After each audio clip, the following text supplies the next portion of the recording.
My dear brothers and sisters, ஆசி பாட்காஸ்டை கேட்டுக்கொண்டிருக்கக்கூடிய அன்பு சகோதர சகோதரிகளே, நீங்களும் உங்கள் குடும்ப உறுப்பினர்களும் எல்லா வளமும் பெற வேண்டிக்கொண்டு, சின்ன சின்ன விஷயங்கள், சில விஷயங்களில் நம்ம அச்சீவ் பண்ண நினைக்கிறவங்க கவனமாக இருக்கணும். அதில் என்ன அப்படின்னா, சில விஷயங்கள் ரொம்ப நம்ம வெளியில் டாம்பிகமாக எதுவும் பண்ணக்கூடாது. இன்றைக்கி அவங்க சோஷியல் மீடியாவில், ஃபேஸ்புக்கில், இன்ஸ்டாகிராம்லலாம் சிலர் ஜிம்மில் சேர போகிறத அந்த ஷூஸு, ட்ரெஸ்ஸு இதெல்லாம் போடுவாங்க. போட்டு நெக்ஸ்ட்டு 3 monthஸில் நான் புது ஆளாக மாற போகிறேன் அப்படின்லாம் போடுவாங்க. அதுக்கு ஒரு பையன் கமெண்ட் அடிப்பான், நீ எதா உருப்படியாக செஞ்சுருக்க அப்படின்னு சொல்லி. அவங்ககிட்ட போய் மல்லு கட்டிக்கிட்டு நிற்பாங்க, நீ எப்படி அந்த வார்த்தையை சொல்லலாம் அப்படின்ட்டு. இது நம்முடைய எனர்ஜியை வேஸ்ட் பண்ணுறோம், நேரத்தை வேஸ்ட் பண்ணுறோம். ஒருவேளை நம்ம அப்படி போடக்கூடாது.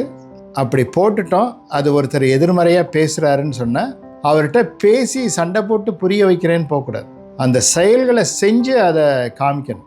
செயல்கள் பேசணும், நம்ம பேசக்கூடாது. நம்முடைய செயல்கள் பேசணும். அது அவருக்கு அதுவே நீங்கள் தலைக்குனிவை ஏற்படுத்தணும்னு எல்லாரும் முன்னாடியும் வச்சு அவமானப்படுத்த வேண்டியதில்லை. நீங்கள் ஒரு ஃபங்க்ஷனுக்கு போகிறீங்க ரொம்ப ஃபிட்டாக, அவர் பிரமிச்சு போயிடுவார் அவர்.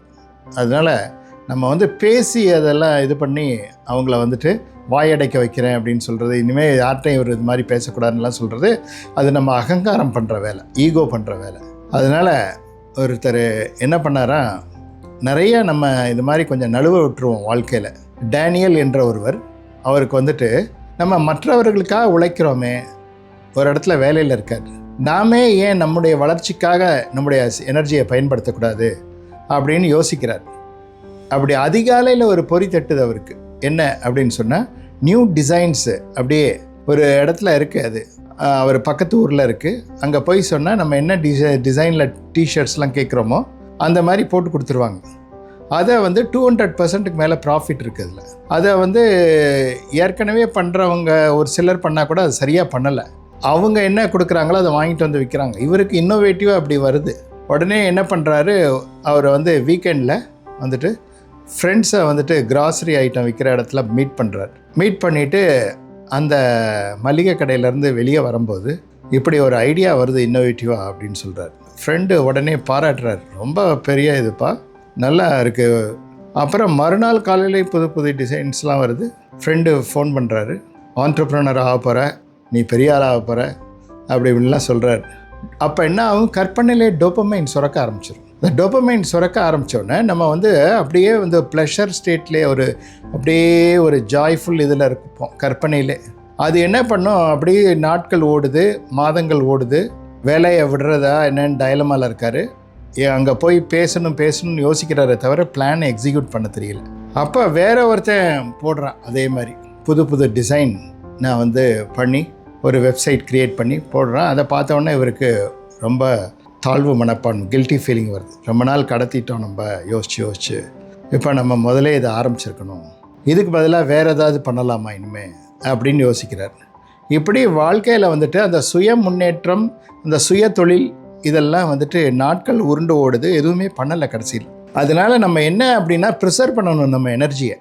நம்ம எதை பண்ண போகிறோமோ, எதை சாதிக்க நினைக்கிறோமோ அதுக்கு எனர்ஜியை ப்ரிசர்வ் பண்ணி தொடர்ந்து அதை பற்றி கான்ஸ்டண்ட்டாக நினச்சி, அது சம்மந்தமான நூல்களை படித்து, அது சம்மந்தமாக யாரெல்லாம் அச்சீவ் பண்ணியிருக்காங்களோ அவங்கள பற்றி அவங்க வரலாறை தெரிஞ்சுக்கிட்டு, அது சம்மந்தமான நபர்களோடு நம்ம தொடர்பு கொண்டு வேலையை முடிக்கணும். இதை விட்டுட்டு நம்ம எதுவாக இருக்கட்டும், ஜிம்முக்கு போகிறதா இருக்கட்டும், இங்கிலீஷ் கம்யூனிகேஷன் ஸ்கில்லை டெவலப் பண்ணுறதா இருக்கட்டும், பொருளாதார முன்னேற்றமாக இருக்கட்டும், எதுவாக இருந்தாலும் சரி, நம்ம ஃபஸ்ட்டு எடுத்த உடனே அதை எல்லார்ட்டையும் ரிவீல் பண்ணிக்கிட்டு இருக்க வேண்டாம்.